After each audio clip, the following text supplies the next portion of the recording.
ఈరోజు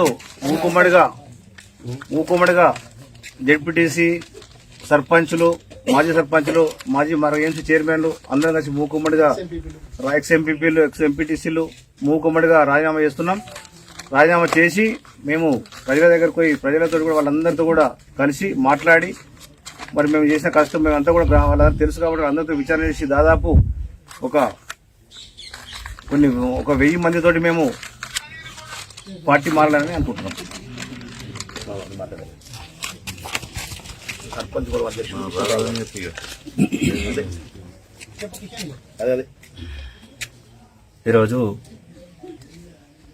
ఈరోజు ఈ సమావేశానికి వచ్చిన పెద్దలందరికీ మరియు ప్రెస్ మిత్రులందరికీ నా యొక్క నమస్కారాలు తెలియజేసుకుంటూ, మేము గత 5 ఏళ్ల నుంచి సర్పంచ్గా ఒక కాన్స్టిట్యున్సీ ఎమ్మెల్యే కూడా ఒక మంత్రి వర్యులు అయ్యి ఉండి కూడా కనీసం ఒక్క రోజు కూడా మాకు టైం ఇవ్వలేదంటే మేము 5 సార్లు మేము సర్పంచ్లం కూడా కలిసిపోయి ఉన్నాయి. మీకు ఫోటోలతో సహా మేము ఎన్నిసార్లు కలిసి వచ్చింది కూడా మీకు ఆ విధంగా ప్రెస్ కూడా మీకు అలాన్ చేస్తాము. కనీసం ఒక్కసారి పిఎస్ గారితో మాట్లాడించి కనీసం 3 నెలలకు 6 నెలలకు ఒకసారి రివ్యూ మీటింగ్ అంటే కూడా మీటింగ్ కూడా పెట్టలేదు. ఈ మంత్రివర్యులు మొన్న మాకు ఆశ్చర్యం అనిపించింది. మీకు సర్పంచ్లకు పెండింగ్ బిల్లుల కొరకు నేను కొట్లాడతానంటే మాకు చాలా బాధగా అనిపించింది. అంటే కనీసం ఒక మంత్రిగా ఉండి ఒక ఎమ్మెల్యే ఉండి కనీసం 5 ఏళ్ల కలుద్దాము, సర్పంచ్ల బాధలేంది అని మేము లెటర్ కూడా ఇచ్చాం. ఆ లెటర్ కూడా మీకు ఇప్పుడు ఇస్తాను. ఆ లెటర్ ఇస్తే కూడా కనీసం ఆ లెటర్ కూడా సమాధానం చెప్పలే ఇయ్యాల వరకు మా కాన్స్టిట్యున్సీ ఎమ్మెల్యే గారు. ఇవాళ నిన్న మీటింగ్ లో కూడా మొన్న మాట్లాడి చెప్తున్నారు సర్పంచ్లకి ఏ బాధలు అందరూ కష్టపడి చేశారు కానీ వారికి మేము చూసుకోలేని ఇప్పుడు మేము చూస్తామంటే చాలా ఒక ఎమ్మెల్యేగా ఇప్పుడు మాట్లాడుతున్నారు. ఒక మంత్రిగా ఉండి కనీసము ఆయన అనుకుంటే ఒక చిన్న గ్రామ పంచాయతీ మేము చెప్పినాం, ఒక 6 గ్రామ పంచాయతీ చిన్న గ్రామ పంచాయతీ కనీసము ట్రాక్టర్లు కొనిపించారు. అది ఓలో ఫండ్స్ కాదు, గ్రామ పంచాయతీ బిల్స్ ఫండ్స్ తోనే కొనిపించారు. మీరు చూసుకోరి, గ్రామ పంచాయతీ ఉన్న ఫండ్స్ తోనే ట్రాక్టర్ ఉన్నాం. లేని వాళ్ళు లోన్ తీసుకొని కొనుక్కున్నాం. ఆ లోన్ కట్టాలంటే కూడా కట్టలేరు ఇప్పుడు పరిస్థితి. ఆ విధంగా చిన్న గ్రామ పంచాయతీకి ఇలా వాళ్ళ కనీసం ఒక 5,000 రూపాయలు ఖర్చు పెడితే కూడా 5,000 రూపాయలు వెళ్లే పరిస్థితి లేదు. మీకు తెలుసు ఇలా 2 ఏళ్లు కరోనా వచ్చింది. మాకు ఫస్ట్ 9 నెలలు మాకు ఛార్జ్ కూడా ఇవ్వలే. ఆ విధంగా మేము ఇంత కష్టపడి మేము ఈ విధంగా ఎలా తీసుకొని నెట్టుకొని వస్తే మేము శ్మశాన వాటికలు కట్టమంటే 3 నెలలు కట్టమంటే 6 నెలలు మేము కంప్లీట్ చేసి ఇచ్చాము. ఆ విధంగా డంపింగ్ యార్డ్ కట్టమంటే కట్టాము. మన పల్లె ప్రకృతి మన ఇట్లా వేయాలి ప్రోగ్రాంలు అంటే చేశాము. దేనికైనా ముందు చేస్తే మీరు వేయాలి, పెట్టుబడి పెట్టాలి. కానీ మేము వచ్చినాడు ఇస్తాంతే అన్నట్టు వాళ్ళ ధోరణి మాట్లాడి మేము కనీసము ఇప్పుడు కాన్స్టిట్యున్సీ ఎమ్మెల్యే గారు ఉన్నారు, వారికి ఒక 100 కోట్లు పెట్టి వర్క్ చేసిన అన్నారు. కనీసం మా బాధ్యత ప్రకారం మేము కూడా సర్పంచ్లము, మేము కూడా ఒక 10 లక్షలు 5 లక్షలు పని చేయాలని మా కోరిక ఉండదా? మేము ప్రజలకు వాగ్దానం చేసినాయి.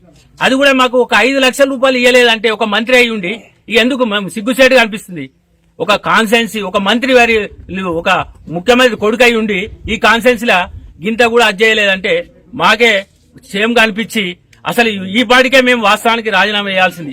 కానీ మాకు కనీసం వచ్చే బిల్స్ ఇస్తాడు కావచ్చు, కనీసం ముందుండే చేపిస్తాడు కావచ్చు అని ఇన్ని రోజులు కూడా మేము ఆగాం, ఓపిక పెట్టాము. నిన్న కూడా ఆయన ఎంత హేళనంగా మాట్లాడుతుందంటే ఉన్నోళ్ళు ఉంటారు పోయేటోళ్ళు పోతారంటే ఆయన అహంకారానికి ఇదే నిర్దేశము.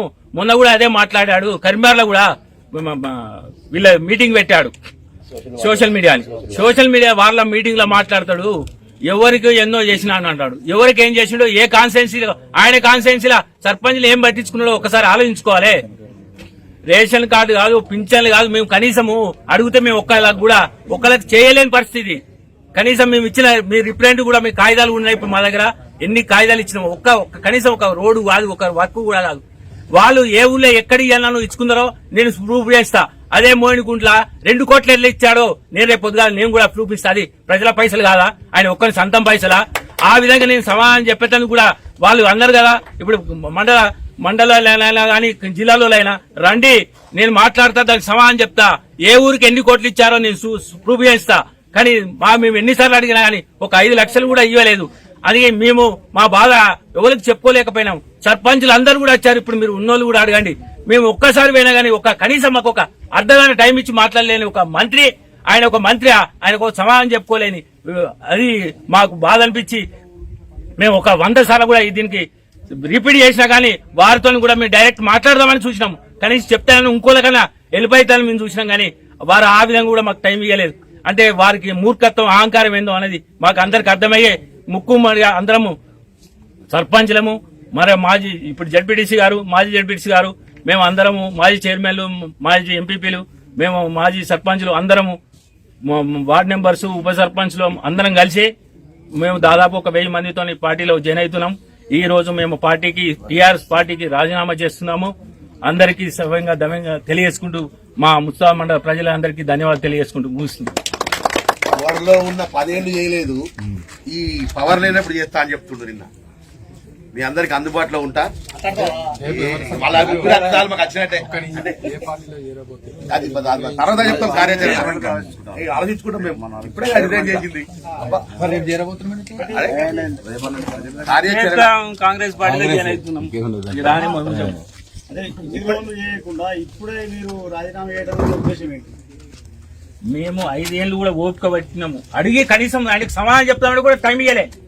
అందు గురించి ఆ టైం ఇవ్వలేందుకు మాకు బాధ అనిపించి కూడా రిజైన్ చేస్తున్నాం. కనీసం మాట్లాడేందుకు కూడా ఆయన టైం ఇవ్వలేదు. ఇంకోలకన్నా ఎదుటోళ్ళకన్నా కనీసం మేము చెప్పేదాన్ని అర్థమైతే ఇంకోలకన్నా ఉపయోగపడతానికి సూచి అట్లా ప్రభుత్వం ఇంకా అధికారంలో ఉన్న అనే అపోహ సార్కున్నది. ఇంకా అదే మొన్న సోషల్ మీడియాలో మాట్లాడింది అదే అహంకారం ఇంకా అట్లనే ఉందా అని ఇంకా మంత్రి లెక్కన ఫీల్ అవుతుంది. ఈ రోజులు ఎందుకున్నాము అంటే పదవులలో రాజ్యాంగబద్ధంగా గెలిచిన పదవులలో ఉన్నాము. త్వరలో కాంగ్రెస్ పార్టీ రేపే ఎంపీ మన మంత్రివర్యులు పొన్నం ప్రభాకర్ మహేంద్రన్న జిల్లా అధ్యక్షుడు ఆది శ్రీనివాస్ గారు మహేంద్రన్న ఇన్ఛార్జి ఇప్పుడు చేయడంలో అంతర్యం ఏంటంటే 10 సంవత్సరాలు అధికారం ఇచ్చారు ప్రజలు. 10 సంవత్సరాల్లో మాకు ఎలాంటి ఉపయోగం ఎలాంటి ఏది కూడా కాలేదు. కనీస ఆత్మగౌరవం లేదు.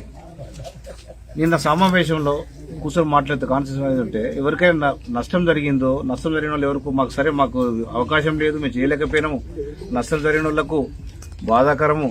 మీరు తొందరపడకండి, మీ నష్టాన్ని మేము ఏదో ప్రయత్నం చేస్తాం, మేము చెదురువాదు ఉంటామని చెప్పాల్సింది పోయి ఎవరు ఉంటారో వాళ్ళు ఉండండి, మీ ఇష్టం ఉంటుండండి, లేకపోతే ఎవరిని బతకాల్సిన అవసరం లేదు, పోయిటలు పోవచ్చు, దాన్ని ఎవరు అది లేదని చెప్పి అంటే ఇంత కష్టపడి అంత అవమానాలు ఎదుర్కొని ఉండాల్సిన పరిస్థితి అనిపించింది, బాధ అనిపించి నిర్ణయం చేసుకోవడం జరిగింది.